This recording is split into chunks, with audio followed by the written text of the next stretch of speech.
ஏரிக்கு போட்டாங்க. அங்க போனாதான் யாரும் இருக்க மாட்டாங்க. அங்க போயிட்டானா காலகட்டம் முடிக்கலான்னு போனோமா. நான் போய் அவசரமா உக்காரலான்னு எனக்கு முன்ன இதான் உக்காரு. ஆமாமா, என்னால ஒண்ணுமே முடியலமா. பஸ்ல ஏறினா நிக்க முடியுதா? சரியான கூட்டம் ஏறுறாங்க. பஸ்ல நான் போய் கம்பி பூச்சி நின்னுக்கின்னு வரேன். டிரைவர் நல்லா ஓட்டிக்கின்னு வர்றாரு. வேகத்தடை வந்தா டிரைவர் பிரேக் அடிக்கிறாரு. நான் எதிர்க்கிற ஆள் மேல போய் முட்டுட்டாங்க. எதிரில் இருக்கிறவங்க என்ன பார்த்து கேக்குறாங்க, மலை மூடு மெரிய தலை முட்டுறீங்க, நீ எப்படி தெலும்பு வச்சுக்கணும் வாயர்னு கேக்குறாங்க. தெலும்பு வைக்க கூடாது. அது நேரம் போய் ஒரு கவர்மெண்ட் ஹாஸ்பிட்டலுக்கு போயிட்டு அங்க போன உனக்கு எம்ஜிஎஸ் வார்டுல சேர்த்துட்டாங்க. MGS ward. அந்த வார்டுல சேர்த்த உடனே டாக்டர் எல்லாம் ஒடியாடுறாங்க. என் பெட்டை சுத்தி சுத்தி வந்து ஆலோசனை பண்றாங்க. நம்ம படிச்ச புஸ்தகத்துல கூட இல்லையப்பா. இந்த பேஷண்ட வீட்டுக்கு அனுப்பு. அடுத்து வர மெட்ராஸ்ல இருந்து பெரிய டாக்டர் வராரு.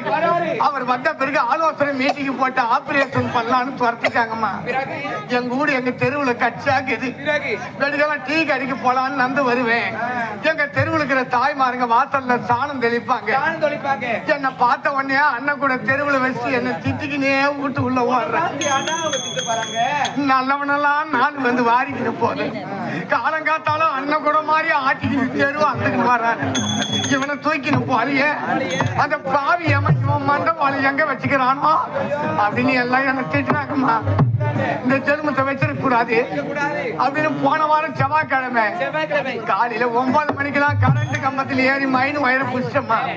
9 மணிக்கு ஏறி புடிச்சவன் சாயங்காலம் 4 மணி வரைக்கும் வயிறு புடிச்சு தொங்கி நிக்கிறோமா. அன்னைக்கு தான் சடோனம்மா. கரண்ட்ல கை வச்சா கூட உயிர் பாலியே அப்படின்னு கவுரி எடுத்துன்னு போய் மரத்துல சுருக்கு போட்டு மரத்த மலை ஏறி கைத்துல சுருக்கு மாட்டிக்கின்னு மரத்த மலை இருந்து குச்சிட்டோமா. ஏமா களை வச்சுக்கிச்சுமா. அது முருங்க களை பழகுதுமா. ஆவேசத்துல போய் போட்டோமா. இதுக்கு மேல என்னால பொறுக்க முடியும். தாய் மசூதிக்கு போய் வருவாரு. போய் வந்தவனு எத்துக்குவாரு. என்னத்தை கத்தி எத்துக்குவாரு. அல்லாஹ் அக்பர், அல்லாஹ் பிஸ்மில்லாஹ், அல்லாஹ் அல்லாஹ். அவர் ஆட்சி கொண்டு வருமா. வாயின் வண்டி பொண்டாட்டி பிடிக்கலாம்.